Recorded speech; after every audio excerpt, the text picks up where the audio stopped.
Assalamualaikum warahmatullahi wabarakatuh. Waalaikumsalam warahmatullahi wabarakatuh. Pada pagi menjelang siang ini, saya akan menyampaikan pembelajaran minggu keempat dengan topik keragaman genetik dan pengelolaannya.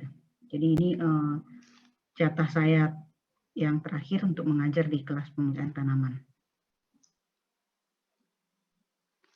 Nah ini, adapun pokok bahasan kita adalah keragaman genetik, kemudian koleksi dan identifikasi sumber daya genetik serta pelestariannya, kemudian peningkatan keragaman genetik, pemanfaatan keragaman genetik dalam pemilihan tanaman, serta pengelolaan plasma nutfah. Saya kira materi ini sudah tidak asing ya bagi Bapak dan Ibu yang sudah biasa mengerjakan pemilihan tanaman. Sehari-harinya akan berhubungan dengan sumber daya genetik, keragaman genetik, ataupun plasma nutfah. Jadi istilah-istilah di sini saya kira sudah tidak asing lagi. Nah, saya mulai dengan definisi pemilihan tanaman. Ya, bahwa pemilihan tanaman menurut Undang-Undang Nomor 29, ya nanti undang-undangnya ini saya kira tentang budidaya tanaman bisa dilihat di web atau di browse. Kegiatan pemilihan tanaman atau pemilihan tanaman merupakan rangkaian kegiatan penelitian dan pengujian atau kegiatan penemuan dan pengembangan suatu varietas, ya, sesuai dengan metode baku untuk menghasilkan varietas baru dan mempertahankan kemurnian benih dari varietas tersebut. Jadi yang namanya kegiatan pemilihan tanaman itu mencakup dari pengembangan varietasnya sendiri sampai kepada mempertahankan benih dari varietas itu. Nah, itu adalah bagian seluruh rangkaian kegiatan pemilihan tanaman. Yang kalau kita jabarkan step by step-nya itu akan cukup banyak langkah-langkahnya. Nah, kemudian definisi pemilihan tanaman adalah merupakan ilmu dan seni serta teknologi untuk merakit keragaman genetik yang tersedia menjadi varietas tanaman yang dapat memberikan manfaat kepada manusia. Jadi pemilihan tanaman itu mencakup ilmu, kemudian seni, serta teknologi. Nah, kenapa pemilihan tanaman disebut ilmu? Karena pemilihan tanaman itu dapat dijelaskan oleh ilmu-ilmu yang lain, ya. Jadi artinya pemilihan tanaman itu didukung oleh ilmu-ilmu yang lain seperti penerapan prinsip dan metode statistik, ilmu agronomi, ilmu fisiologi, ilmu bioteknologi kalau sekarang, ilmu biokimia, dan banyak ilmu-ilmu yang lain termasuk ilmu tentang hama dan penyakit atau ilmu-ilmu yang berkaitan dengan kandungan nutrisi pada tanaman itu. Kemudian sebagai seni, nah pemilihan ini meliputi kemampuan seorang pemulia untuk dapat melihat adanya keragaman, ya, atau membedakan antara individu-individu dalam suatu populasi pada karakter-karakter yang bernilai ekonomi tinggi. Jadi pemulia itu mampu melihat adanya keragaman pada karakter yang bernilai ekonomi pada tanaman yang sedang dimuliakan atau akan dimuliakan. Lalu pemuliaan sebagai teknologi, ya, bahwa pemulihan ini mengacu kepada pemanfaatan berbagai metode-metode, baik itu metode-metode konvensional maupun metode-metode maju yang ada saat ini di dalam berbagai proses pemulihan tanaman, mulai dari perakitan, mulai dari karakterisasi, perakitan keragaman, kemudian seleksi, sampai kepada pengujian-pengujian di galur. Nah, teknologi ini kalau yang konvensional itu seperti persilangan, mutasi, nah itu adalah teknologi yang konvensional atau teknologi yang lama. Kalau teknologi modern seperti pemanfaatan marker DNA, kemudian ada genome editing, kemudian teknik rekayasa genetika, nah itu adalah teknologi yang berhubungan dengan pemulihan tanaman. Jadi varietas yang dihasilkan oleh pemulia itu bukan hanya hasil dari ilmu saja, tetapi merupakan hasil dari ilmu, seni, dan teknologi itu sendiri. Jadi bahwa produk itu, bahwa varietas sebagai produk dari pemeliharaan tanaman itu dihasilkan dari pemanfaatan teknologi-teknologi yang termasuk ya teknologi yang sudah lama maupun teknologi-teknologi yang terbaru. Artinya kalau ilmu saja itu tidak cukup untuk menghasilkan produk, tapi ilmu harus dikombinasikan dengan teknologi untuk menghasilkan suatu produk, mana dalam hal ini produknya adalah varietas. Nah, definisi yang lain tentang pemilihan tanaman adalah merupakan proses pengelolaan seleksi pada populasi yang memiliki keragaman genetik. Jadi dikatakan proses pengelolaan seleksi karena memang kegiatan utama dalam pemilihan tanaman itu adalah kegiatan seleksi. Adanya perbaikan pada nilai tengah dari suatu populasi hasil seleksi, dari suatu populasi itu terjadi karena kita atau karena pemulia itu melakukan seleksi pada populasi yang memiliki keragaman genetik. Berikutnya, ya. Nah, jadi inovasi dalam pemulihan itu sangat penting untuk kemajuan yang berkelanjutan dalam penyediaan pangan serta gizi bagi umat manusia sekarang maupun di masa yang akan datang. Karena varietas yang dihasilkan itu merupakan bagian dari teknologi budidaya. Jadi kalau kita pertanian itu berhubungan dengan tanaman, maka varietas itu ya bagian dari teknologi budidaya pertanian. Jadi adanya peningkatan populasi, artinya jumlah manusia di Indonesia maupun di dunia dan kemakmuran saat ini secara global itu membutuhkan perbaikan pada genetik tanaman. Artinya peningkatan manusia itu perlu didukung oleh ya supaya tercapai kemakmuran ketersediaan berbagai varietas tanaman, ya tidak hanya tanaman, saya kira juga hewan, ikan, untuk dapat menghasilkan bahan pangan yang berkualitas dan kuantitas yang memadai atau mencukupi kebutuhan. Nah, jadi secara umum tujuan pemulihan itu adalah perbaikan pada crop productivity atau produktivitas tanaman.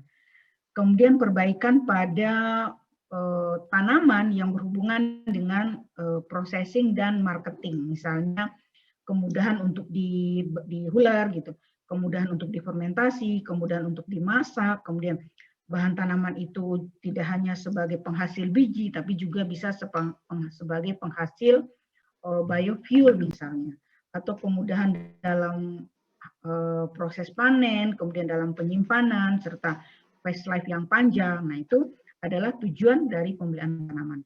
Lalu termasuk juga dalam kebutuhan konsumen yang berhubungan dengan kualitas, seperti kandungan protein yang lebih tinggi, kemudian kandungan serat, kualitas serat yang lebih baik, kemudian kandungan nutrisi secara umum, termasuk juga kandungan anti nutrisi yang lebih rendah. Nah, semua ini, semua yang mau kita capai ini atau semua yang mau kita dapatkan ini, itu secara alami itu tidak ada dalam satu genotipe tanaman atau tidak ada dalam satu varietas. Sehingga kebutuhan kita terhadap ketersediaan sumber daya genetik itu menjadi penting di dalam kegiatan pemeliharaan tanaman. Jadi dengan adanya sumber daya genetik artinya sumber gen-gen yang membawa gen-gen untuk berbagai karakter yang kita inginkan itu menjadi penting bagi pemulia, ya. Adanya keberadaan plasma nutfah itu ya sangat penting bagi pemulia atau dalam kegiatan pemulihan tanaman. Kemudian yang saya masuk ke pokok bahasan yang pertama, jadi yang tadi adalah pendahuluan tentang keragaman genetik, kita lihat sekarang. Ya.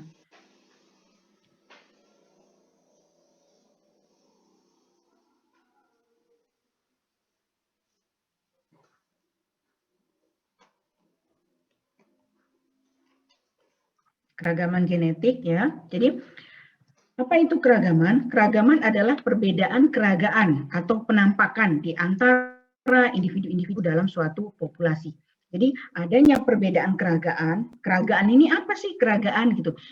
Bisa keragaan itu ya apa yang bisa kita lihat dari tanaman itu? Misalnya tinggi tanaman, misalnya jumlah cabang, bisa atau jumlah biji per tanaman. Nah itu adalah keragaan, ya. Nah, keragaman itu merupakan perbedaan keragaan di antara individu-individu dalam suatu populasi. Jadi, sifat atau keragaan yang dapat diamati, ya, yang dapat diamati itu disebut dengan fenotip. Jadi kita terbiasa dengan istilah fenotip, itu sebetulnya sifat-sifat apa saja pada tanaman ya yang dapat diamati. Diamati ini bisa dilihat secara visual, bisa dengan cara diukur, atau bisa dengan ya dilihat secara visual atau dengan cara diukur. Itu adalah fenotip. Di mana fenotip ini merupakan produk dari genotip, lingkungan, serta interaksi antara genotip dengan lingkungan. Jadi kalau kita jabarkan bahwa fenotip itu sama kumulatif dari faktor genetik, faktor lingkungan, serta faktor interaksi genetik dan lingkungan. Jadi perubahan fenotip dapat terjadi karena perubahan genotip atau perubahan lingkungan. Bisa juga karena genotip dan perubahan lingkungan. Ya, jadi salah satu atau keduanya. Nah, setelah kita tadi lihat itu fenotip apa, maka sekarang kita masuk kepada keragaman fenotip. Ya, jadi ada fenotip, ada keragaman fenotip. Keragaman fenotip adalah keragaman yang dapat diamati. Ya, dapat diamati itu ya dengan cara tadi dilihat secara visual atau diukur gitu ya. Nah, keragaman yang dapat diamati, di mana keragaman fenotip disebabkan oleh keragaman genetik, keragaman lingkungan, serta keragaman karena interaksi faktor genetik dan lingkungan. Kemudian berikutnya keragaman lingkungan adalah keragaman yang disebabkan atau terdapat pada faktor-faktor lingkungan. Ya. Itu kita sebut dengan keragaman lingkungan. Jadi keragaman pada faktor-faktor lingkungan. Apa saja faktor lingkungan? Ya bisa abiotik dan non-abiotik. Abiotik itu ya misalnya ada atau tidaknya gulma, air, udara, keadaan hara dalam tanah, kesuburan tanah. Nah itu semuanya adalah faktor-faktor lingkungan. Artinya faktor-faktor yang ada di luar tanaman secara genetik. Lalu lingkungan tumbuh dapat beragam karena perbedaan ya kandungan hara, kelembaban, cahaya, suhu, dan lain-lain. Serta faktor stres, abiotik dan abiotik yang ada di lingkungan tersebut. Jadi ketika sekelompok individu bergenotip sama ditanam dalam lingkungan, yang kondisi lingkungan itu berbeda-beda, ya, berbeda-beda dalam hal apa? Dalam kesuburan, dalam kelembaban, dalam intensitas cahaya, dalam suhu. Nah, maka akan timbul keragaman yang keragaman itu disebabkan oleh ketidakseragaman lingkungan. Pada tanamannya atau secara dari sisi pemulihan kita sebut dengan keragaman faktor lingkungan yang menyebabkan keragaman fenotip. Berikutnya, nah keragaman genetik adalah keragaman yang disebabkan oleh perbedaan gen-gen ya atau genotip yang mengendalikan suatu karakter.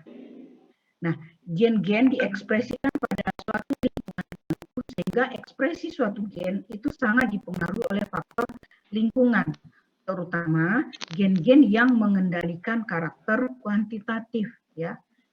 Kita sudah tahu itu bahwa berbeda dengan karakter kualitatif, dimanapun kita menanam, kalau misalnya warna bunganya merah, maka hampir atau di semua lingkungan kita menanam, warnanya akan tetap merah. Tapi sebaliknya, gen-gen yang berhubungan dengan karakter kuantitatif, ekspresinya sangat dipengaruhi oleh lingkungan. Jadi, tinggi tanaman itu bisa berbeda-beda antar lingkungan. Nah, itu sudah yaitu sudah alaminya seperti itu begitu. Kemudian kita lihat komponen pembentuk keragaman. Tadi sudah saya sampaikan bahwa keragaman fenotip disebabkan oleh keragaman genetik dan keragaman lingkungan. Jadi pembentuk atau komponen pembentuk keragaman fenotip itu ada keragaman genotip dan ada keragaman lingkungan.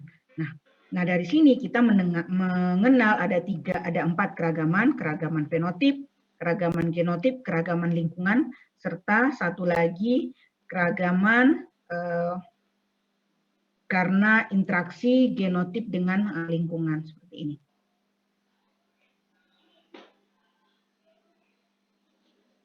Ya, jadi ini keragaman interaksi genotip dan lingkungan.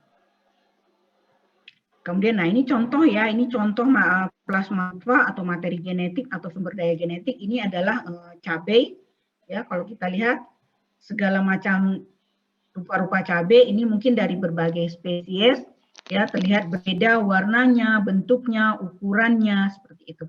Nah, ini kita sebut dengan plasma nutfah. Ini adalah apel, ya. Nah, kita juga bisa melihat di sini adanya keragaman ukuran, warna, kemudian juga bentuk. Saya kira tidak terlalu jelas ya, tapi kalau warna dan bentuk saya kira sangat jelas. Ini wortel, ya, ini adalah wortel. Nah, kalau kita lihat ini juga menunjukkan bahwa ini adalah plasma nutfah. Kenapa? Ya karena bisa dilihat dari perbedaan warna umbi wortelnya.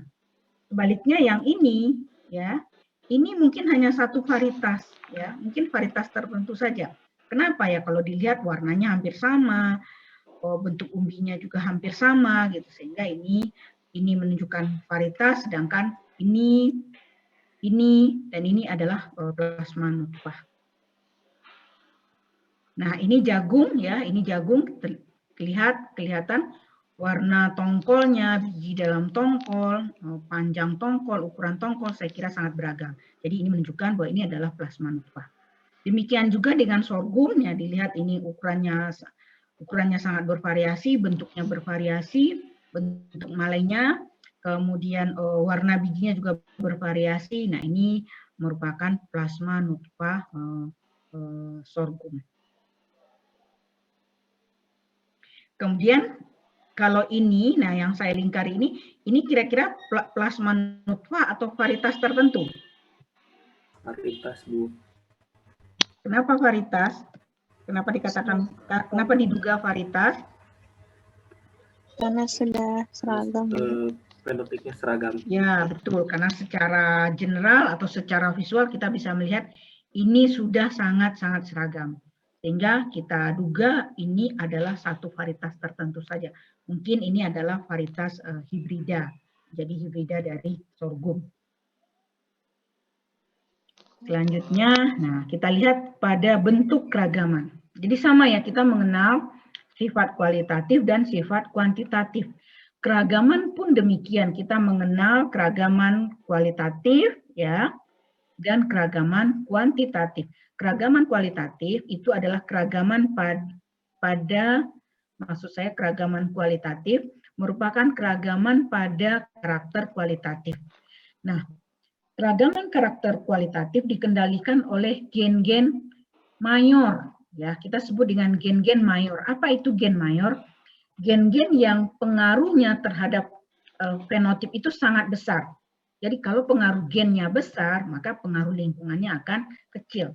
Jadi disebutnya gen major atau major genes. Nah, pada karakter kualitatif ya pengaruh lingkungan itu sangat kecil. Ya misalnya warna ini ada warna biji kedelai ada hitam, ada ini agak coklat dan ini agak ya coklat muda ya, tidak kuning juga. Dan ini ada yang hijau, tapi ini saya mendapatkan ini saya tidak mencantumkan sumbernya, tapi ini biji kedelai. Barangkali ini kedelai muda seperti edamame begitu ya, kan hijau. Nah kita lihat warna biji ini ya yang hitam ini dimanapun akan ditanam dia akan tetap hitam gitu ya. Dianggap dikatakan pengaruh lingkungan terhadap karakter kualitatif itu sangat kecil. Jadi tidak ada variasi fenotipnya antar berbagai lingkungan. Lingkungan itu baik musim tanam maupun memang lokasi tanam seperti itu. Yang kedua, keragaman kuantitatif. Nah, ini keragaman pada karakter kuantitatif ya. Di mana karakter kuantitatif dikendalikan oleh gen-gen minor atau minor genes. Nah, karena gen-gennya minor, artinya pengaruh genetik terhadap karakter itu lebih kecil dibandingkan dengan pengaruh lingkungan. Ya, jadi pada karakter kuantitatif itu ekspresinya atau keragamannya itu sangat dipengaruhi oleh lingkungan. Nah, contohnya keragaman pada karakter hasil maupun komponen hasil. Jadi kalau dilihat ya, kalau kita menanam, kita melakukan uji daya hasil saja atau uji multilokasi misalnya, antar lokasi, ya antar musim itu kan potensi hasilnya bisa berbeda-beda gitu. Bedanya itu bisa sedikit, ya bahkan bedanya bisa besar, bisa sampai tontonan gitu. Nah itu menunjukkan bahwa karakter itu karakter kuantitatif itu pada bobot biji per tanaman itu sangat dipengaruhi oleh faktor lingkungan. Nah, ini dicontohkan pepaya ya. Jadi ukuran pepaya itu akan sangat bervariasi antar lingkungan. Nah, bagaimana dengan bentuk pepaya? Apakah akan bervariasi juga seperti ukuran pepaya kalau kita tanam antar lingkungan yang berbeda?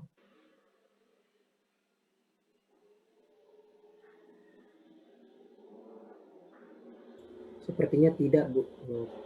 Bentuk Ya, sepertinya tidak ya. Saya kira juga seperti itu ya. Kalau untuk bentuk, saya kira tidak akan terlalu bervariasi. Atau kalaupun bervariasi, barangkali tidak sebesar variasi ukuran pada buah pepaya. Nah, jadi keragaman genetik ya baik itu pada sifat kualitatif maupun sifat kuantitatif itu sangat diperlukan oleh pemulia.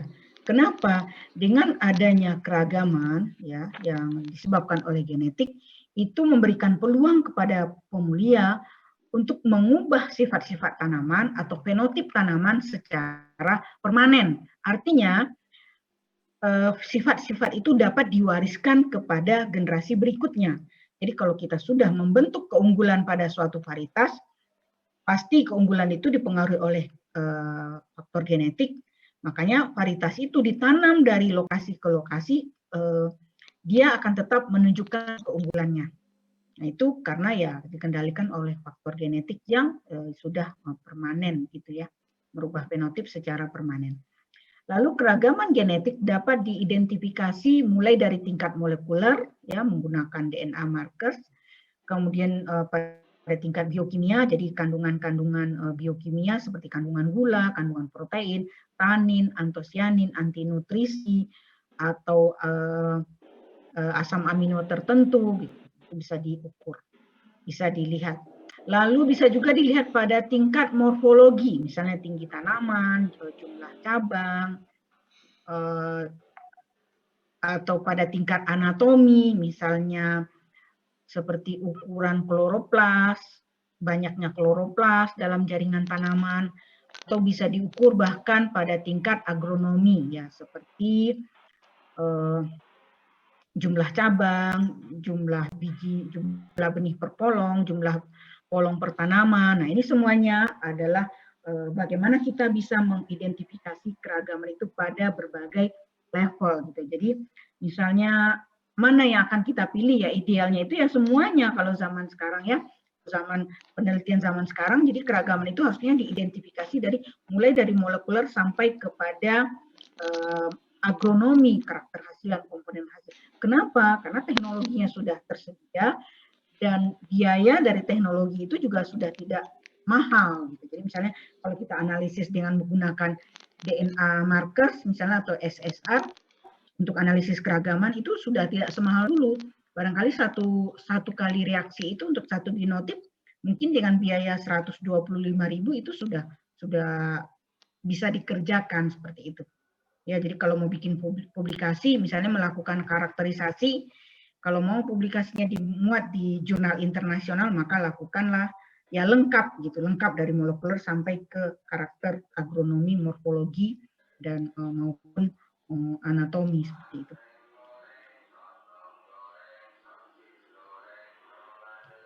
Sampai di sini ada pertanyaan? Belum ada? Belum, Bu. Nah, belum ya. Baik. Sekarang kita lihat dari mana keragaman itu berasal atau sumber keragaman itu apa saja. Yang pertama gene pool. Yang kedua hasil induksi secara buatan. Jadi kalau gene pool itu keragaman yang sudah tersedia secara alami. Jadi sudah diberikan oleh Yang Maha Kuasa kepada manusia, sudah tersedia di alam. Yang kedua yang kita buat ya, yang sengaja kita buat. Artinya keragaman itu diinduksi. Nah, itulah sumber keragaman yang dimanfaatkan oleh pemulia. Nah, mana yang akan kita gunakan? Apakah dari gene pool yang sudah tersedia secara alami atau dari hasil induksi, tergantung kebutuhan kita. Jadi kalau kebutuhan kita sudah terpenuhi dari keragaman yang sudah disediakan secara alami, maka kita dapat melakukan kegiatan pemulihan pada populasi tersebut atau hanya memilih pada gene pool. Tapi jika keragaman dari karakter yang kita muliakan itu belum ada, maka kita perlu melakukan induksi keragaman, perlu membuat keragaman. Jadi tergantung dari kebutuhan kita, sudah ada atau belum. Kalau belum ada, maka perlu dibuat. Untuk membuatnya bagaimana? Banyak metodenya, baik yang konvensional maupun yang modern menggunakan bioteknologi. Nah, kita lihat sekarang gene pool. Apa itu gene pool? Gene pool itu adalah namanya gene pool ya, sama seperti pool bis, jadi kumpulan bis ya. Kalau gene pool itu ya kumpulan gen, yaitu kumpulan seluruh gen yang dimiliki oleh semua individu dalam suatu populasi. Nah, itu kita sebut dengan gene pool. Dalam gene pool itu mencakup ya, satu gene pool itu mencakup ya mulai dari level kultivar, spesies liar, kerabat liar, ya, yang memiliki gen-gen yang tersedia untuk suatu karakter tertentu. Jadi satu gene pool itu bisa ada terdiri dari kultivar-kultivar, spesies liarnya, kerabat liarnya, pokoknya itu memiliki gen-gen untuk karakter yang kita maksud atau untuk karakter yang kita muliakan. Nah, gene pool ini berdasarkan kemudahan transfer gennya, ya, berdasarkan kemudahan gen itu dipindahkan dari satu kultivar ke kultivar lain atau ke spesies lain atau spesies berbeda dalam genus yang sama atau genus berbeda, maka gene pool itu dibagi menjadi 3. Ada primary gene pool, secondary gene pool, dan tertiary gene pool. Jadi ada 3 gene pool 1, gene pool 2, dan gene pool 3. Nah, kita lihat. Jadi kalau dia masuk ke dalam gene pool 1, maka gene pool itu terdiri dari individu-individu yang dapat melakukan intermating, jadi saling kawin atau kita kawinkan dengan mudah dan menghasilkan hibrid atau F1 yang fertil. Nah, jika beberapa individu saling kawinkan kemudian menghasilkan F1 atau keturunan yang fertil, nah berarti individu-individu itu ada dalam satu gene pool. Ya, gene pool ini ya, gene pool 1 dapat terdiri dari spesies yang sama atau spesies dari kerabat liarnya.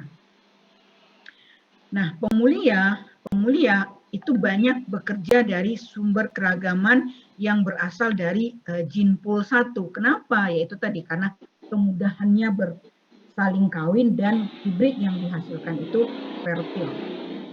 Kemudian gene pool yang kedua, materi genetik yang menghasilkan F1 ya, yang sebagian itu steril dan sebagian fertil. Jadi kalau kita kawinkan, maka F1 yang dihasilkan itu sebagian itu merupakan steril dan sebagian lagi fertil. Ya. Itu masuk ke dalam kelompok gene pool 2. Nah, individu-individu yang ada di kelompok gene pool 2 ini juga kadang-kadang masuk juga ke dalam gene pool 1. Jadi bisa berada di gene pool 1 juga.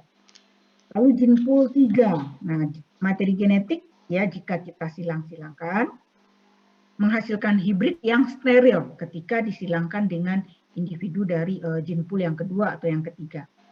Nah, transfer gen gene pool 3 ke gene pool 1 memungkinkan, tapi membutuhkan teknik khusus. Misalnya kita membutuhkan embryo rescue kalau kita menghilangkan individu antar spesies atau individu berbeda dari genus yang berbeda. Nah, itu perlu teknik khusus seperti embryo rescue atau fusi protoplasma, ya. Nah, di antara ketiga gene pool ini yang paling gampang disilangkan itu adalah yang masuk ke dalam kelompok gene pool 1. Jadi yang paling gampang gen-gennya dipindah-pindahkan. Makanya tidak heran kalau pemulia itu banyak bekerja di gene pool 1. Tapi kadang-kadang kalau gen yang kita inginkan ya itu tidak tersedia di gene pool 1, kan naik ke gene pool 2 atau gene pool 3. Misalnya pada padi, untuk gen ketahanan terhadap hama dan penyakit itu sering mengambil dari kerabat liarnya atau dari individu spesies-spesies yang ada di gene pool 2. Nah, ini contohnya ya, contoh gene pool itu seperti ini. Jadi gene pool 1 ada glycine max, glycine soldier, dan gracilis. Nah, ketiga ini dapat saling bersilang dan menghasilkan hibrid yang fertil. Lalu Gene-pool 2 merupakan kerabat liar dari genus Clistin ini. Kalau kemudian Gene-pool 3 ya berarti genus-genus yang terkait dengan Phaseolus, dengan yang satu sekelompok dengan Phaseolus, atau ini contoh kacang-kacangan.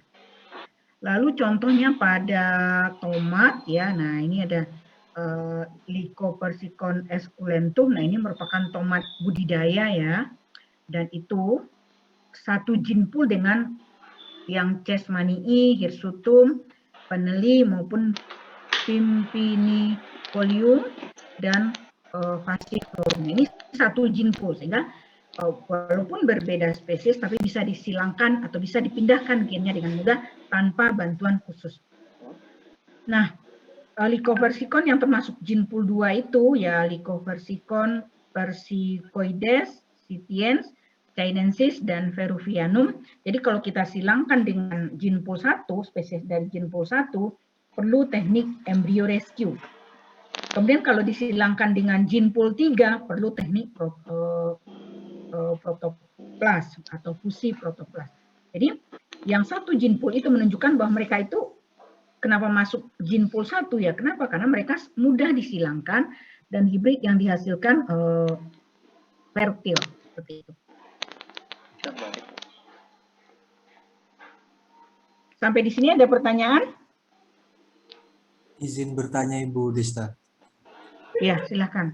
Terkait Gene-pool ini Bu Desta, jadi sebenarnya saya sekarang berada di Institusi Pusat Penelitian Bioteknologi Bioindustri Indonesia, kemudian saya melihat bahwa Gene-pool yang kedua itu berisi dari kegiatan embryo rescue gitu Ibu Desta ya. Kemudian di tempat kantor kerja saya ini kebetulan melakukan embryo rescue untuk tanaman kelapa kopior dan sudah berumur, maksudnya sudah ada tanaman dalam satu tempat dan sudah dalam botol kuljar ya, dalam media kultur jaringan ya. Kebetulan sudah di lahan Ibu, jadi maksudnya sudah ada yang berumur 2 sampai 10 tahun itu sudah ada, dan di tempat lain di produsen yang membeli bibit di kami itu juga sudah tersebar. Kira-kira kalau untuk metode pemuliaan, karena ini tanaman tahunan Ibu Desta dan ada apa itu ya? Ada waktu tidak bisa tumbuh gitu, seperti apa? Tanaman gitu. Baik Bu Desta. Ya. Terus pertanyaannya? Ini metode pemuliaannya apakah harus terus embryo rescue atau bisa lewat persilangan juga gitu Bu Desta? Jadi yang harus kita bedakan ya, kalau misalnya persilangan itu untuk membuat varietasnya, ya. Nah karena itu karena barangkali Gene-poolnya berbeda, jadi dipakai teknik embryo rescue gitu ya. Nah itu jadi nanti dari hasil embryo rescue itu kan yang diseleksi kan begitu ya? Betul. Nah, itu untuk membuat varietasnya. Tapi kalau untuk perbanyakan bibitnya, ya barangkali tidak harus selalu menggunakan teknik seperti itu. Bisa saja. Jadi kalau kita sudah dapat setelah diseleksi dari hasil embryo rescue ini yang dibawa ke lapang, kan diseleksi itu. Betul. Nah, mana yang bagus? Barangkali yang bagus itu kalau memungkinkan untuk diperbanyak secara misalnya melalui metode kultur jaringan, itu malah lebih cepat, lebih banyak bibit yang dihasilkan dalam waktu yang tidak relatif singkat. Berarti tidak perlu lewat jalur persilangan gitu Ibu Desta ya? Ya, tidak harus selalu gitu. Baik, terima kasih Bu Desta. Ya, silahkan yang lain.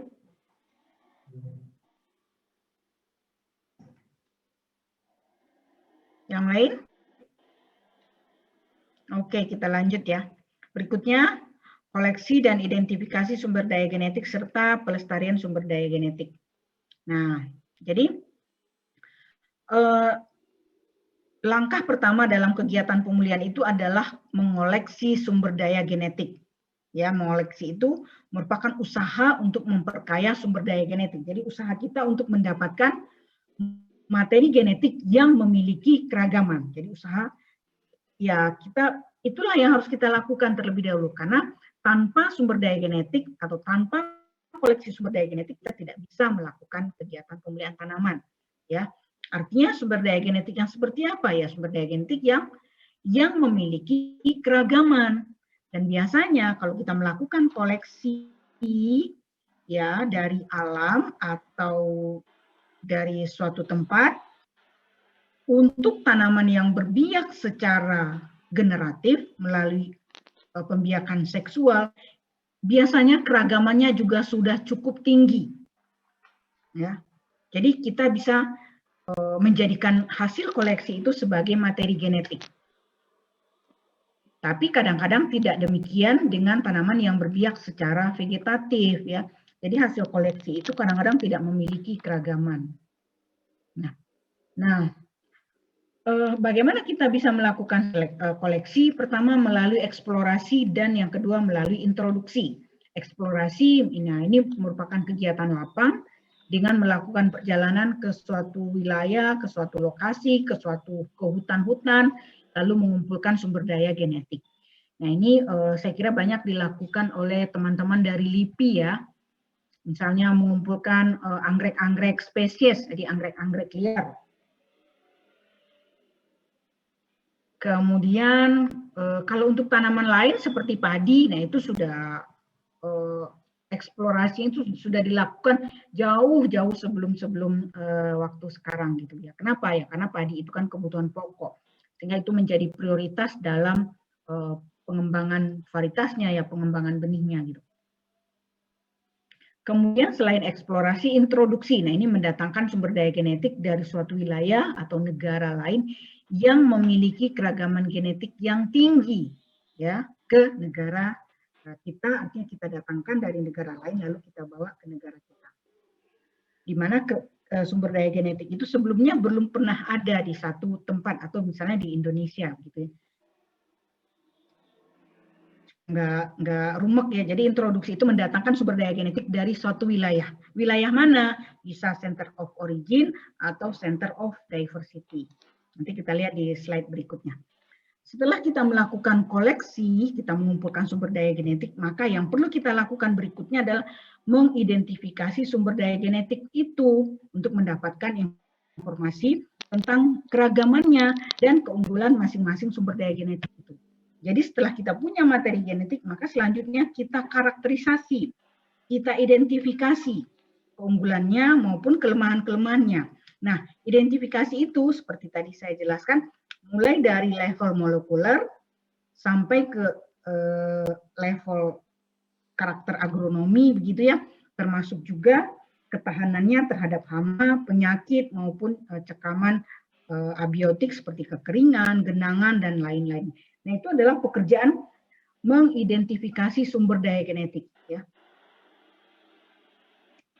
Jadi tadi saya sampaikan bahwa seleksi itu adalah kegiatan utama dalam pemulihan tanaman. Tetapi seleksi itu bukan satu-satunya kegiatan. Mengidentifikasi sumber daya genetik, melakukan karakterisasi, itu juga bagian dari kegiatan pemulihan tanaman.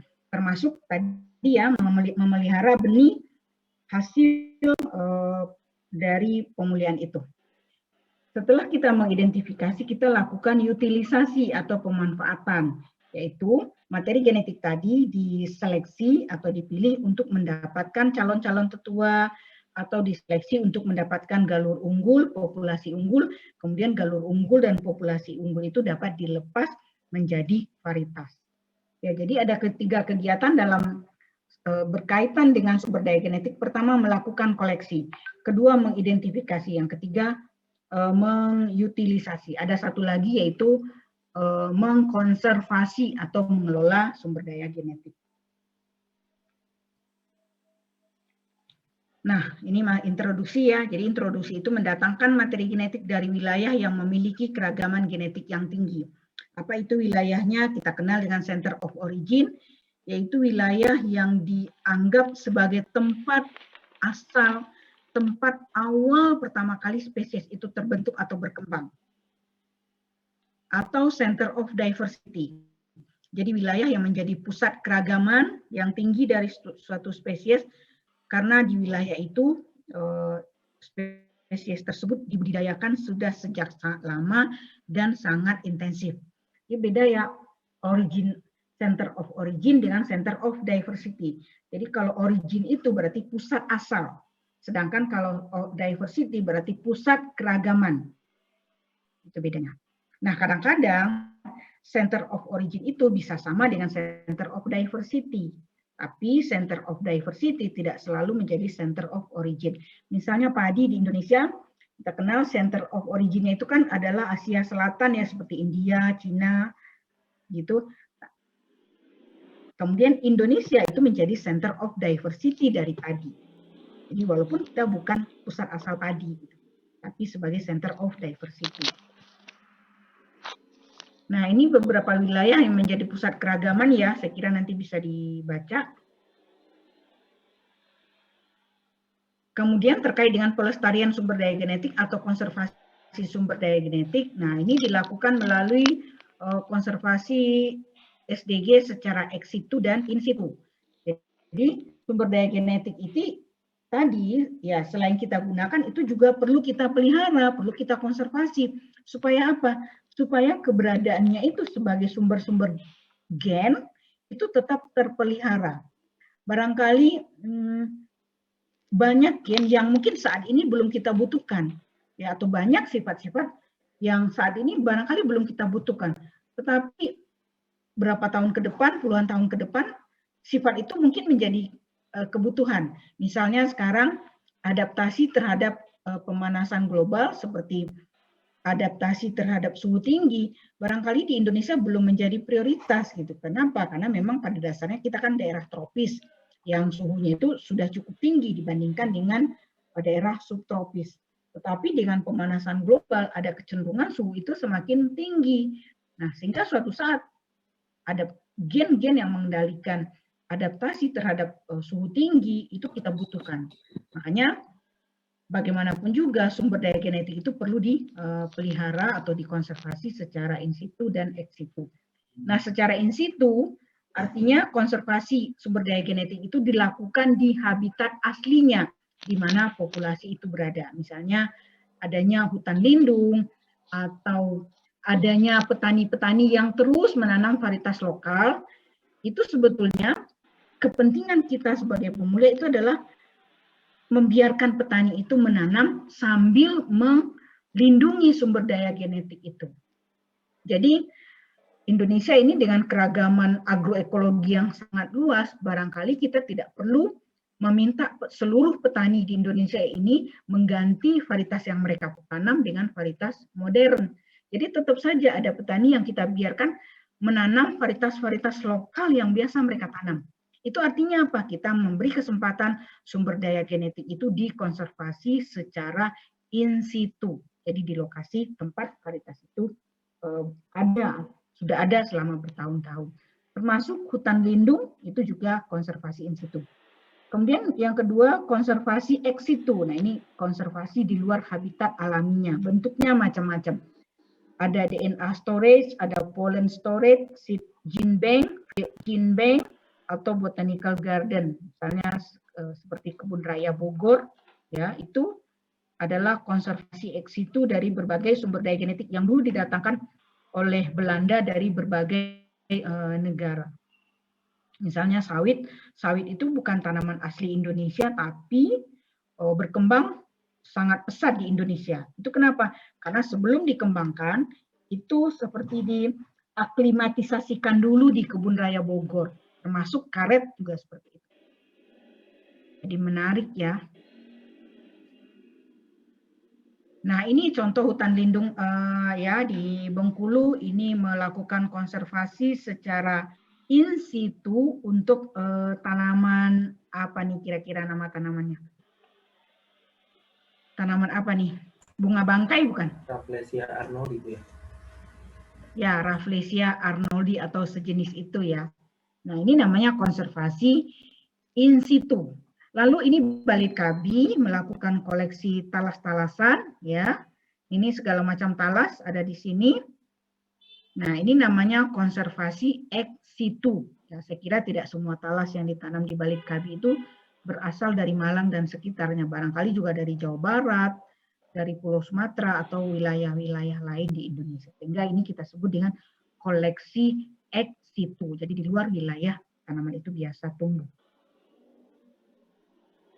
Nah, satu lagi yang menarik ada yang kita sebut dengan Svalbard Global Seed Vault. Ya, ini ini dibentuk oleh PBB. Ini merupakan apa ya namanya ini? Ini seperti ada tempat ini seperti ini ya. Nah ini adalah seperti ruangan ya, yang ditanam di bawah pegunungan yang terletak sekitar 1.300 km sebelah selatan kutub utara, yaitu di Pulau Spitsbergen, Norwegia, ya. Jadi ada berupa gudang berangkas benih dunia. Nah, ini ditanam ke dalam gunung ini. Jadi kebayang gunung ini ya terletak di kutub utara, pasti secara otomatis suhunya akan sangat rendah. Ya, jadi hanya mengandalkan suhu rendah yang sudah ada secara alami di daerah kutub utara tersebut. Jadi ruangan ini ditanamkan ke dalam gunung ya, sedemikian rupa dibuat, yang di dalam itu berisi 4,5 juta sampel genotip dari berbagai jenis tanaman. Jadi bahwa kemungkinan sumber daya genetik itu dapat punah, ya, itu sudah diantisipasi dengan cara membuat gene bank seperti ini. Nah, jadi kalau kita lihat ini begitu dibuka dalamnya, nah kalau kita lihat dari luar ya seperti ini. Jadi disebut juga dengan Svalbard Global Seed Vault. Nah, jadi benih itu di dalam ruangan tadi disusun seperti ini ya. Disusun ya seperti layaknya penyimpanan benih di dalam wadah-wadah kecil. Jadi siapa saja yang menyimpan benih di sini ya semua karena itu di bawah PBB, semua negara berhak, tapi kelihatannya didominasi oleh negara-negara besar gitu ya, seperti apa tuh 5 negara terbesar PBB lah.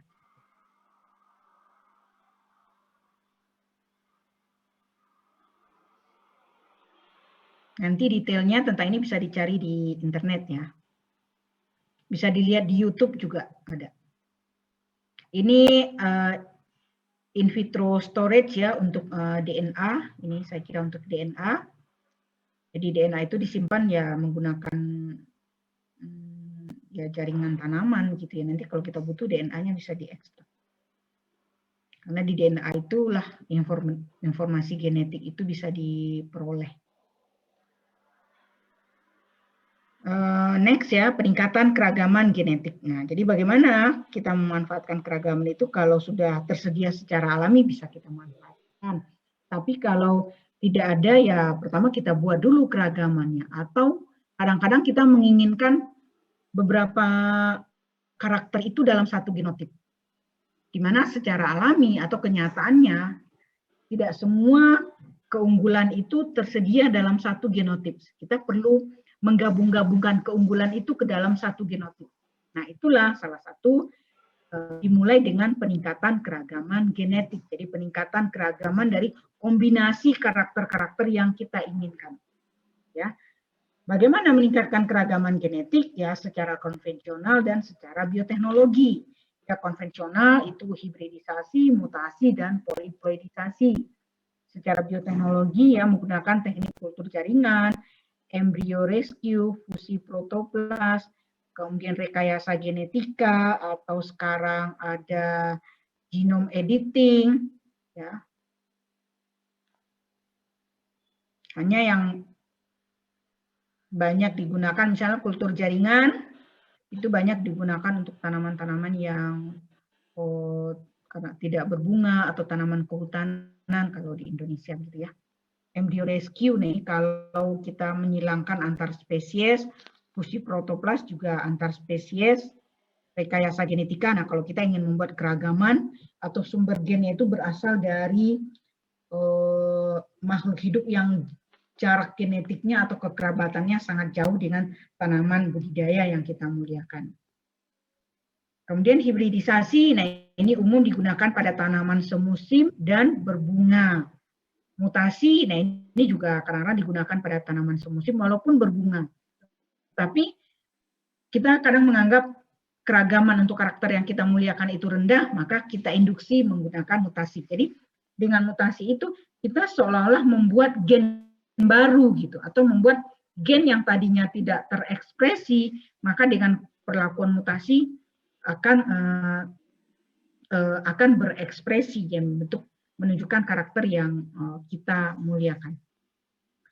Kalau mutasi, nah ini juga poliploidisasi, nah ini sebetulnya bagian dari mutasi ya, hanya kadang-kadang suka dibedakan gitu, tapi poliploidisasi ini adalah mutasi pada level kromosom, baik itu jumlah kromosomnya, jumlah individu kromosom, atau jumlah genom dari suatu individu tersebut. Ini tadi sudah saya jelaskan sebagian ya, di mana hibridisasi banyak dimanfaatkan pada spesies yang berbiak secara seksual. Nah, ini merupakan sumber keragaman utama pada pada tanaman yang berbiak secara seksual.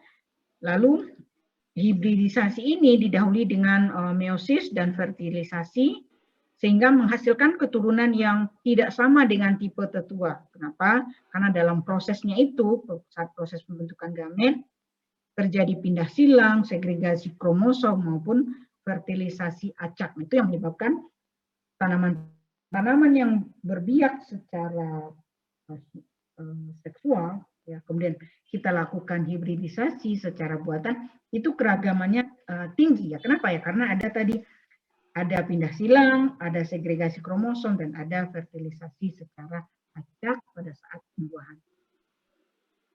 Misalnya ya ini contohnya ya, jadi kalau ini misalnya kita anggap ini adalah satu individu ya, ini individu tetua jantan, ini betina, masing-masing membawa kromosom yang homolog A besar dan kromosom keduanya B kecil.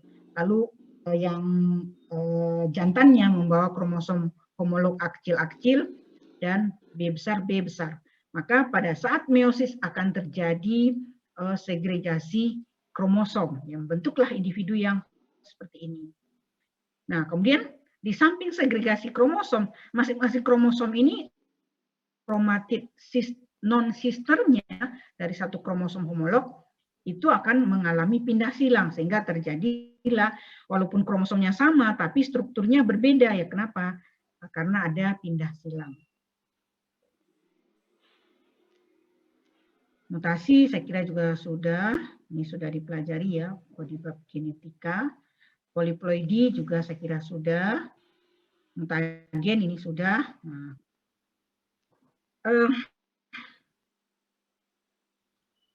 sampai di sini ada pertanyaan?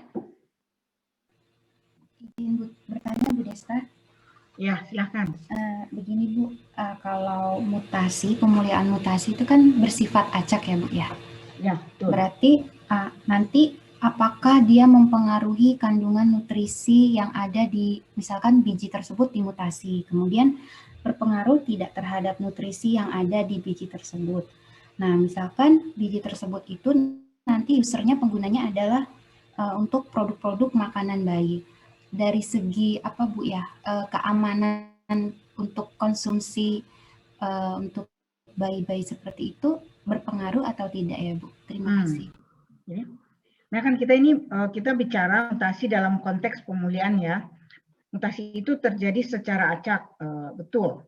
Acak dari sisi gen-gennya ya, mungkin acak itu maksudnya gen mana yang mengalami mutasi atau sifat mana yang berubah itu terjadinya acak, tidak bisa kita tentukan, tidak bisa kita pastikan. Misalnya kalau kita lot benih yang sama, hari ini kita berikan perlakuan mutasi, kemudian kita tanam, lalu kita ambil lagi satu lot benih, masih dari kelompok yang sama, kita berikan lagi perlakuan mutasi, maka keduanya itu bisa mutasinya itu beda gennya gitu, beda sifat yang berubahnya. Ya, itu dikatakan acak, jadi tidak bisa dipastikan sifat mana yang berubah, sifat mana yang berubah. Lalu, apakah mutasi itu berpengaruh terhadap ya misalnya nutrisi seperti yang ditanyakan oleh Mbak Ratri. Nah, jadi mutasi itu mengalami perubahan apa atau ke arah mana ya tergantung dari kemana kita melakukan seleksi? Atau kita seleksi untuk apa?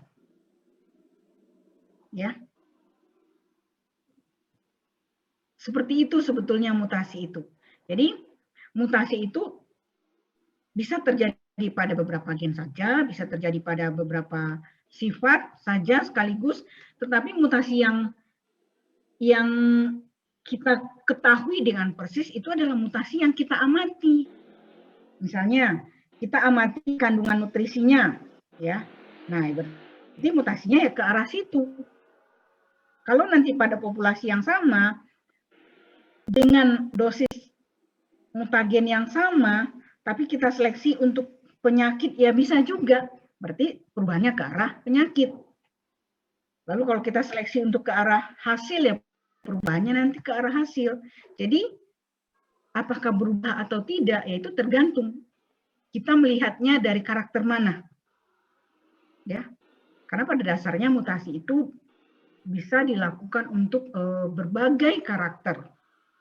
Ya, termasuk nutrisi, kandungan nutrisi, taruhlah kandungan asam-asam amino pada tanaman kacang-kacangan, atau daya hasil, atau warna pada tanaman hias, itu memungkinkan. Hanya triknya itu adalah dalam proses seleksinya. Ya, jadi perubahan kemana kita inginkan, ya kita seleksi sesuai dengan arah yang kita mau. Jadi berpengaruh atau tidak ya, kalau kita tidak seleksi, tidak kita bandingkan dengan tetuanya, kita nggak tahu dia berpengaruh atau tidak, atau menghasilkan perubahan atau tidak. Seperti itu kira-kira jawabannya. Baik Ibu, berarti tergantung dari tujuan pemuliaannya si pemulia ini ya, tujuan seleksinya itu kemana, baru bisa menentukan apakah berbeda atau tidak. Seperti itu ya Bu ya? Ya, baik, betul sekali. Terima kasih. Betul sekali. Tapi dalam berbagai literatur itu juga sebetulnya sudah ada ancang-ancang gitu ya. Misalnya kalau yang kita mutasi itu kan biasanya varietas yang sudah bagus gitu ya. Varietas yang sudah bagus, biasanya varietas nasional yang sudah bagus banyak digunakan oleh masyarakat. Kenapa? Karena kan dengan proses mutasi itu kita tidak mengharapkan semua sifat itu berubah, tapi hanya sifat-sifat tertentu saja yang kita inginkan yang berubah.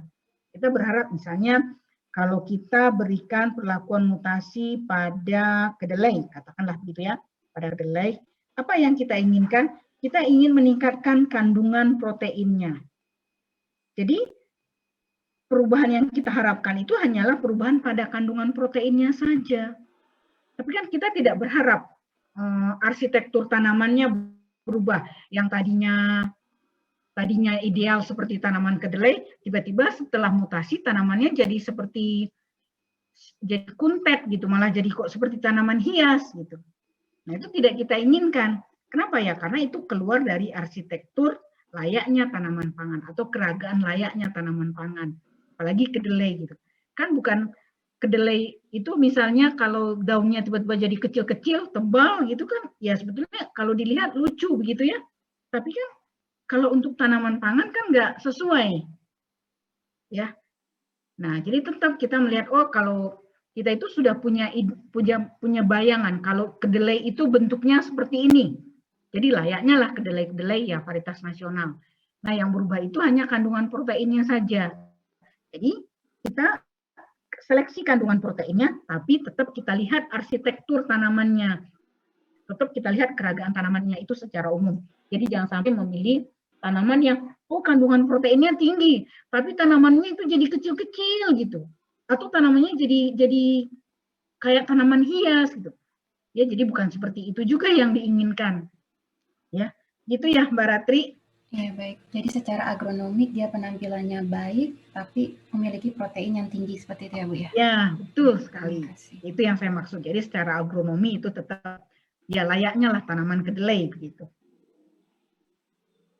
Oke, yang lain silahkan.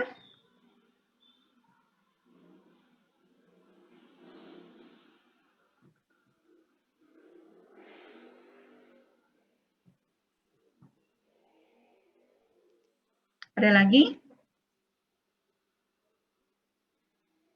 Saya lanjut ya, tentang pemanfaatan keragaman genetik dalam pemulihan tanaman. Nah, jadi bahwa sumber daya genetik itu sangat penting bagi pemulia. Karena bahan pemuliaan itu adalah ya materi genetik. Jadi kita itu sebetulnya melakukan perubahan pada materi genetik yang kita punya atau pada sumber daya genetik yang kita miliki. Ya. Nah, bagaimana memanfaatkannya itu? Bagaimana materi genetik itu dimanfaatkan? Yaitu pertama melalui seleksi. Ya. Jadi sumber daya genetik itu yang ada kita seleksi. Kalau dia ini adalah sumber daya genetik yang sudah ada, ya. Kalau di sini tersedia keragaman yang cukup untuk karakter yang akan kita perbaiki, maka kita lakukan seleksi. Nah, dari hasil seleksi ini kita dapat menghasilkan varietas baru. Jadi langsung dari seleksi pada populasi yang tersedia secara alami, maka dihasilkan varietas baru. Atau kita materi genetik ini kita manfaatkan dengan melakukan seleksi, kita dapatkan calon-calon tetua unggul ya, calon-calon tetua yang unggul, bisa ya berupa tetua atau parent-parent. Nah, calon tetua ini kita gunakan lagi untuk membuat keragaman. Artinya kita gunakan untuk membentuk materi genetik yang baru dengan keragaman yang baru, yang barangkali keragaman itu belum ada pada populasi alaminya.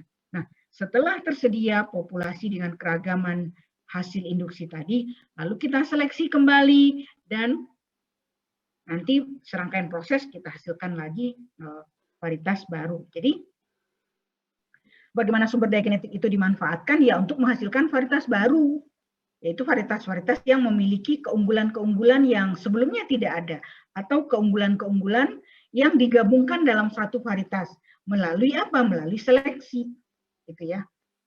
Yang kedua, sumber daya genetik itu juga dimanfaatkan melalui tadi itu memelihara keberadaan sumber daya genetik itu, jadi melalui konservasi. Nah, kaitannya dengan menghasilkan varietas baru, seleksi itu merupakan suatu proses yang sangat kritis. Jadi keberhasilan kita menghasilkan varietas itu ditentukan oleh proses seleksi yang kita lakukan. Nah, proses seleksi ini berhubungan dengan pertama karakter apa yang kita gunakan untuk menyeleksi. Ya. Yang kedua, metode seleksi apa yang kita pakai. Ya. Lalu berapa generasi kita melakukan seleksi. Nah, ini semua pertimbangannya dalam melakukan seleksi itu adalah ya nilai-nilai parameter genetik seperti nilai heritabilitas, nilai ragam genetik, begitu. Nah, informasi seperti itu diperlukan oleh pemulia ketika akan melakukan seleksi untuk memanfaatkan sumber daya genetik. Makanya dikatakan bahwa seleksi itu merupakan proses panjang yang menentukan. Artinya apa? Seleksi itu tidak bisa dilakukan satu generasi. Perlu dilakukan 2, 3, atau 4 generasi. Bahkan sudah 4 generasi juga masih perlu diverifikasi. Kalau sekarang karena sudah canggih ya metode pemuliaannya juga sudah berkembang dengan metode bioteknologi, verifikasinya itu juga tidak hanya secara fenotip gitu melalui karakter agronomi, juga sudah melalui marker molekuler. Ya.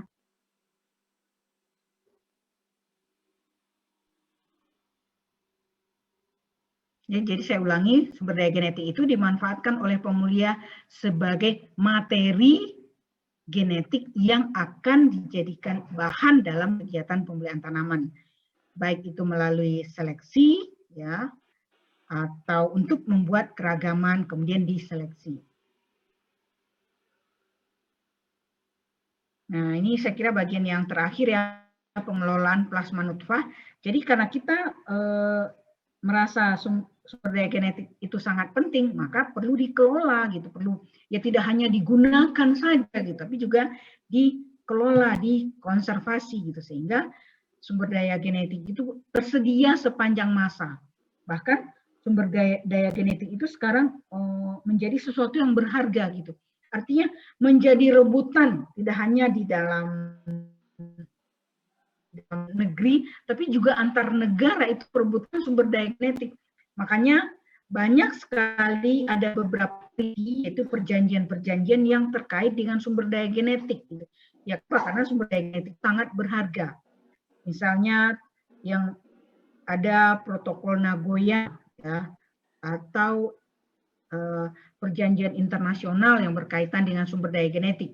Nah, itu sebetulnya adalah bentuk-bentuk perjanjian untuk mengamankan kepentingan negara-negara tertentu dalam hal kepemilikan terhadap sumber daya genetik.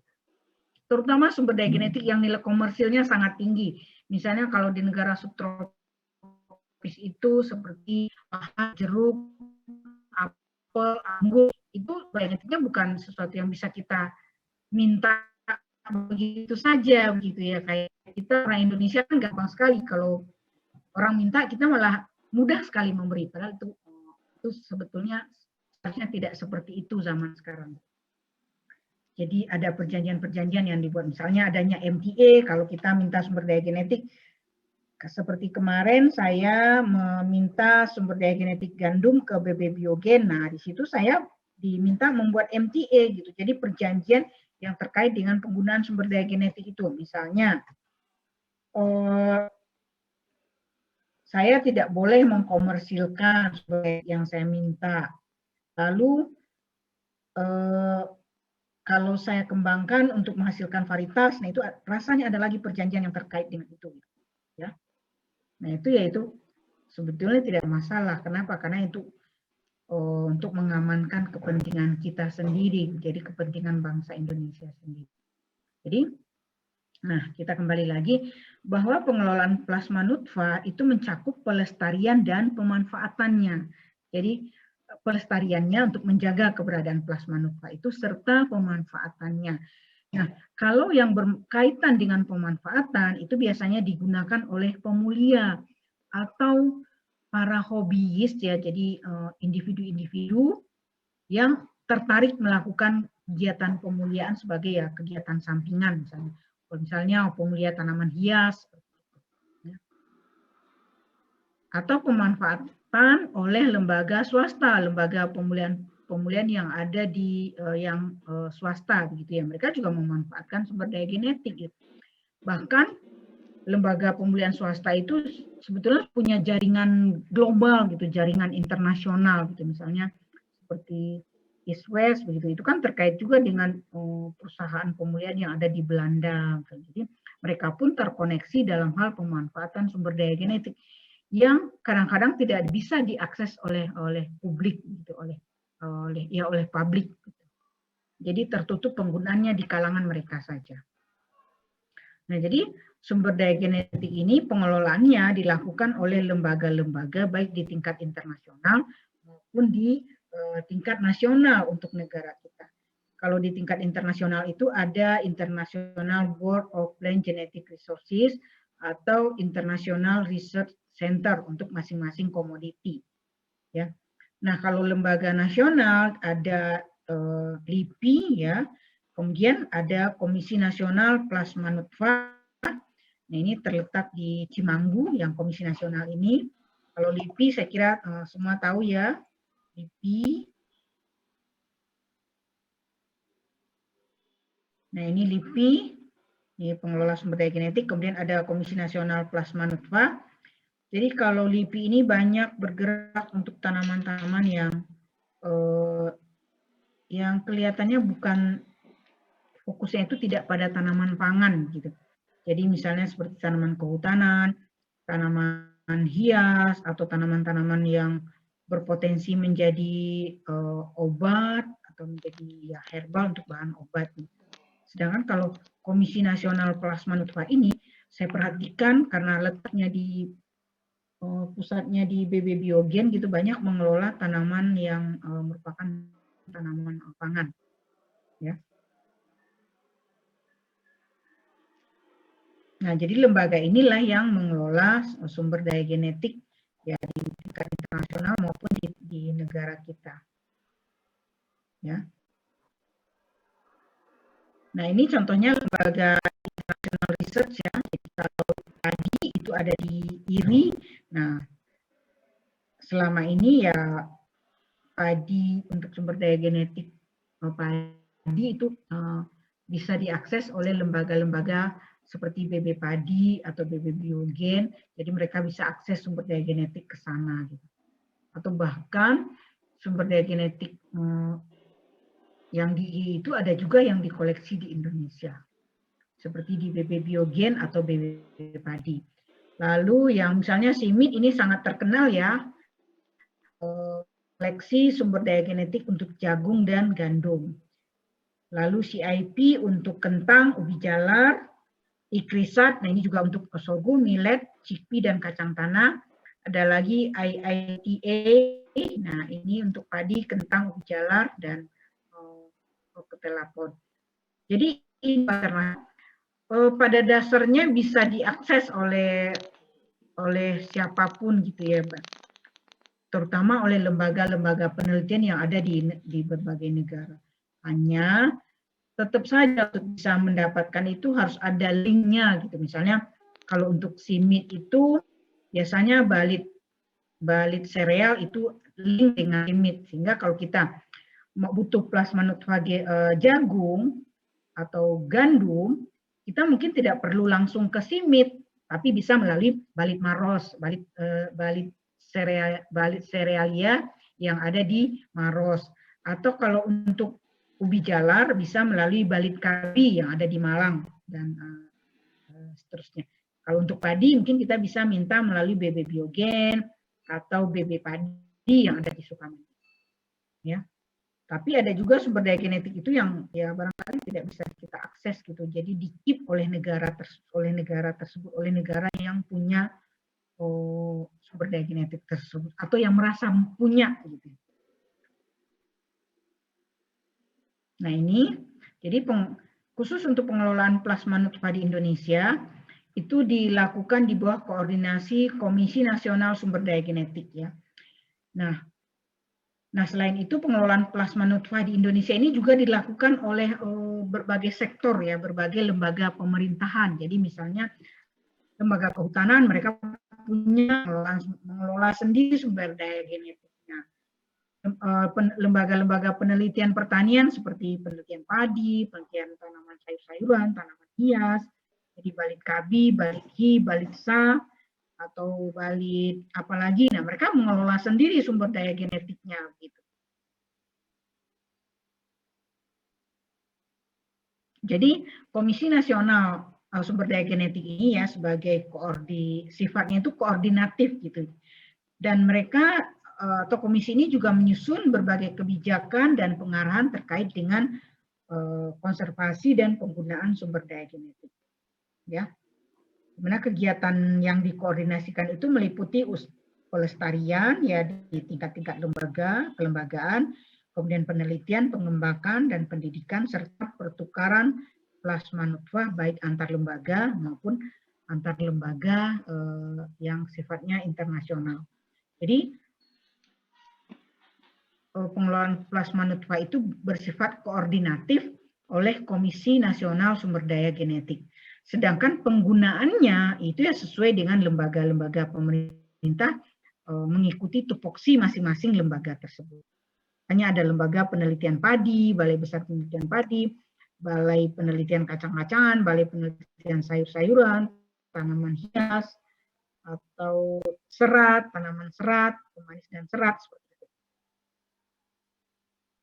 Oke, saya kira itu slide saya semua sudah saya sampaikan. Silakan jika ada pertanyaan.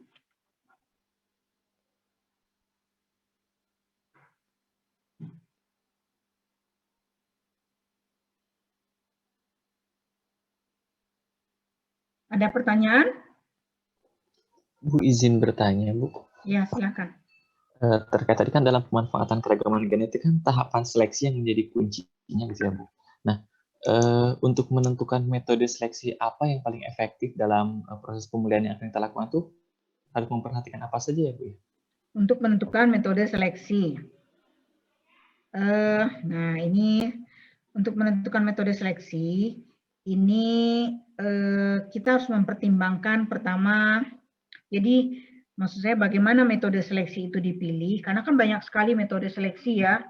Jadi ada metode seleksi untuk tanaman menyerbuk sendiri, tanaman menyerbuk silang, tanaman berbiak secara vegetatif, sehingga dalam aplikasinya metode seleksi mana yang akan kita pakai, ya kita harus mempertimbangkan pertama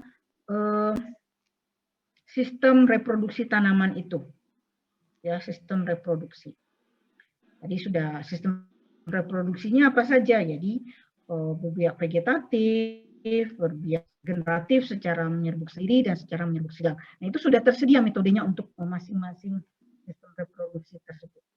Lalu yang kedua yang perlu kita pertimbangkan juga adalah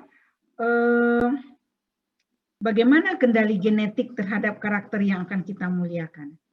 Jadi kendali genetiknya, misalnya kalau kita bekerja pada tanaman menyerbuk sendiri, kalau kendali genetiknya itu misalnya nilai heritabilitasnya tinggi, nah itu biasanya banyak dipakai metode-metode pedigree. Tapi kalau nilai heritabilitasnya rendah, banyak digunakan metode seperti bulk, BULK ya, bulk atau single seed descent. Kemudian karakter yang dipakai, kita berdasarkan karakter yang dipakai, kita bisa melakukan seleksi langsung, ya misalnya kalau untuk perbaikan potensi hasil, kita langsung saja seleksi berdasarkan bobot biji per tanaman, atau seleksi tidak langsung. Kita seleksi misalnya berdasarkan jumlah anakan atau jumlah bulir per malai, nah seperti itu. Nah pertimbangannya apa? Ya tergantung kepada ya salah satu kendali genetik.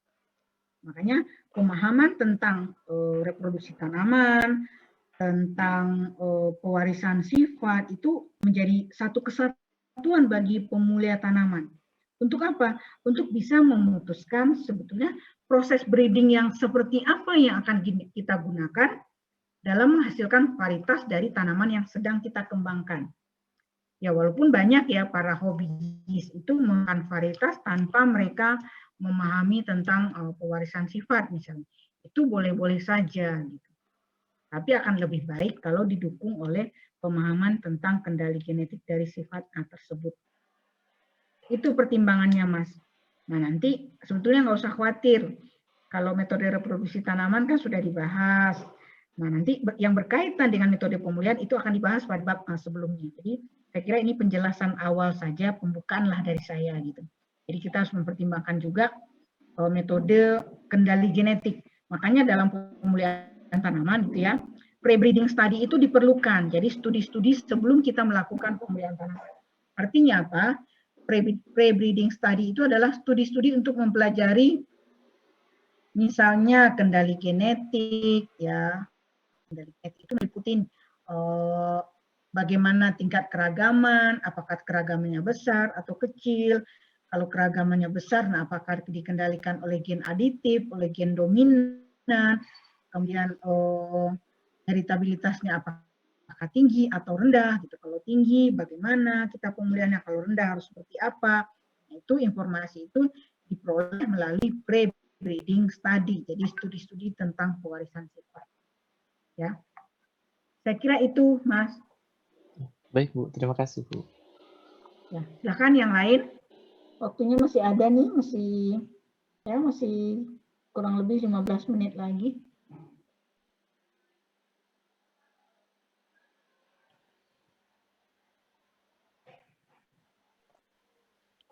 Ibu izin bertanya.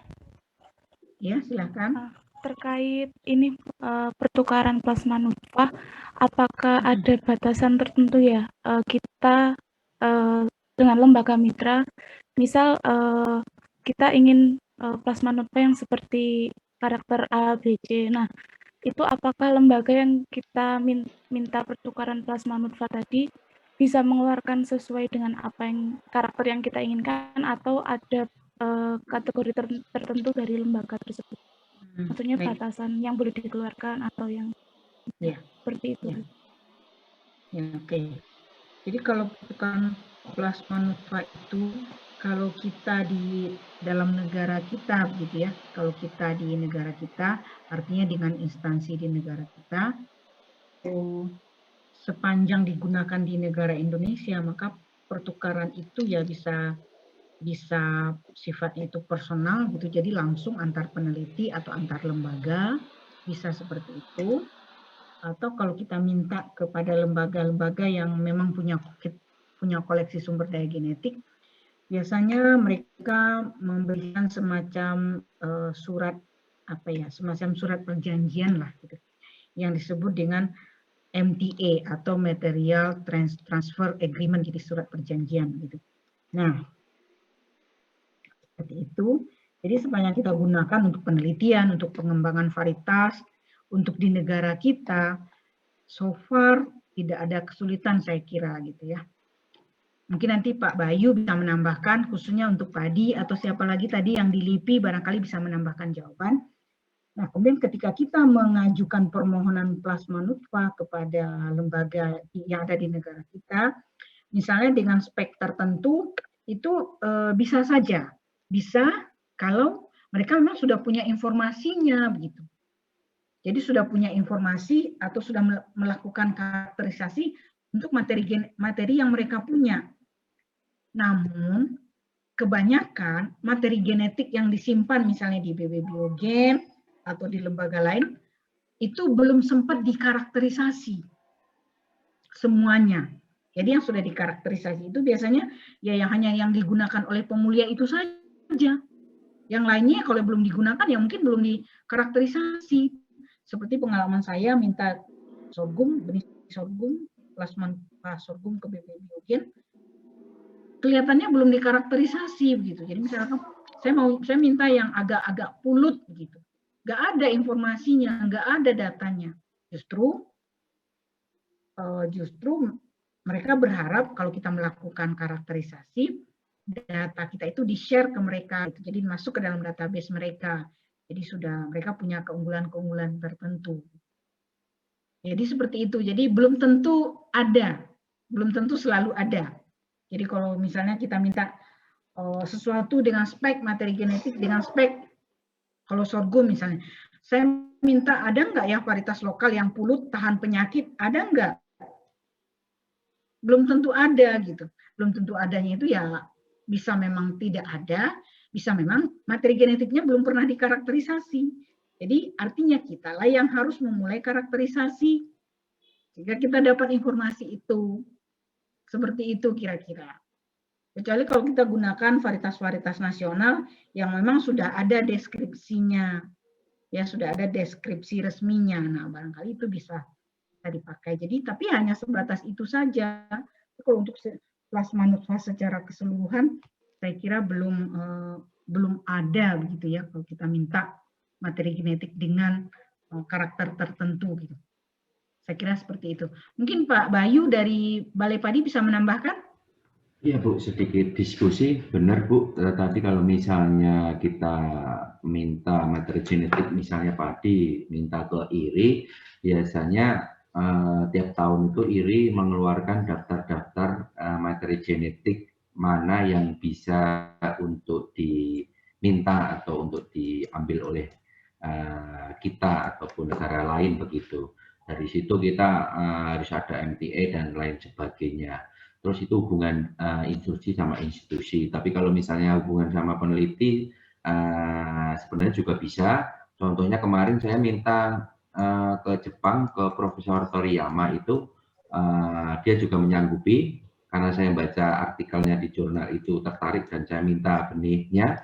Nah ini masih proses MTA, untuk besarannya biasanya kalau misalnya IRI ada aturannya juga, tapi kalau untuk per personal begini, kemarin saya hanya dikasih 5 butir mungkin. Nggak tahu nanti sampai ke Indonesia bisa tumbuh nggak, itu saya juga masih bingung. 5 butir nanti. Ya? Iya Bu. Begitu sih Bu, secara institusi IRI terbuka karena tiap tahun dia merilis mana-mana yang bisa diambil dan plus keunggulannya, biasanya begitu informasi. Ya. Itu ya tadi yang bertanya. Satu lagi tadi siapa yang dari LIPI ya, bisa menambahkan juga barangkali terkait dengan tanaman-tanaman perkebunan.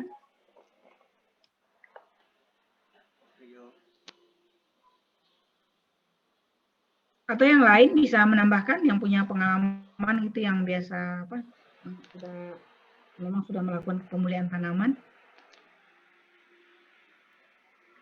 Jadi kadang-kadang kita mendapatkan sumber daya genetik itu bukan semata-mata hubungan antar institusi begitu ya, tapi juga kan kadang hubungan baik antar personal gitu. Jadi misalnya antara mantan bimbingan dengan pembimbing, itu bisa saja kita dapat materi genetik. Nah, biasanya kalau begitu ya, tapi tetap yang terkait MTA itu tetap diterapkan gitu. Tapi ada juga materi-materi genetik yang apa ya, pemilik itu nggak mau share sama sekali gitu. Saking materi genetik itu berharga. Misalnya kalau saya perhatikan begitu ya, materi genetik yang kalau saya lihat tuh kayak materi genetik yang berhubungan dengan buah apel, Biasanya jeruk, Cina, Bu. agak sulit di-share. Biasanya Cina, Ya. Cina yang susah. Ya, karena mereka merasa ya, mereka merasa itu punya mereka gitu. Padahal kan kalau kita sebagai orang beriman kan kita merasa itu adalah ya Allah pemiliknya, yang untuk kita gunakan, yang digunakan ya siapapun umat manusia di dunia harusnya boleh mempergunakannya. Tapi ya karena sekarang situasinya seperti ini ya terpaksalah kita ikut gitu. Kecuali ada hubungan baik. Barangkali seperti itu.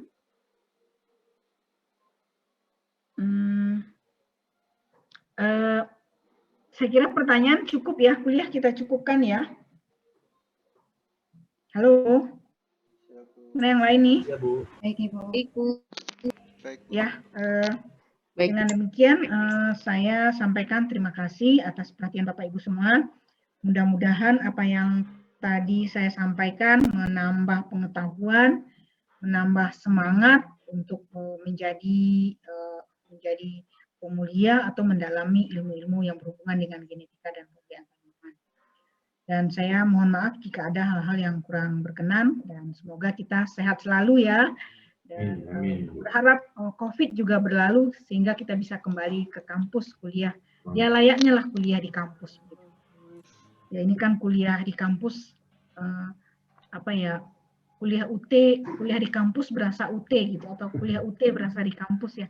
Mudah-mudahan ya kita ambil hikmahnya dan kita maksimalkan apa yang bisa kita maksimalkan untuk mencapai atau untuk mengakumulasi pengetahuan ya, yang bisa kita lakukan pada saat-saat seperti ini. Ya, saya sudahi. Wassalamualaikum warahmatullahi wabarakatuh. Waalaikumsalam. Terima kasih, Bu Desta. Ya, sama-sama. Terima kasih banyak, Ibu. Yang mengajar Pak Hajriel ya, insya Allah. Oh, baik, Bu. Bu, punten. Untuk yang praktikum P1 masih belum bisa diisi dari minggu kemarin ya, Bu? P1 belum bisa? Mengisi yang praktikum presensi. Oh gitu ya, nanti coba saya, oh ini yang minggu lalu WA saya ya. Sebentar saya kontak Teh Neng ya. Terima kasih, Bu. Ya, sama-sama. Assalamualaikum warahmatullahi wabarakatuh. Waalaikumsalam. Saya lihat duluan ya. Baik, Bu. Baik, Bu. Juga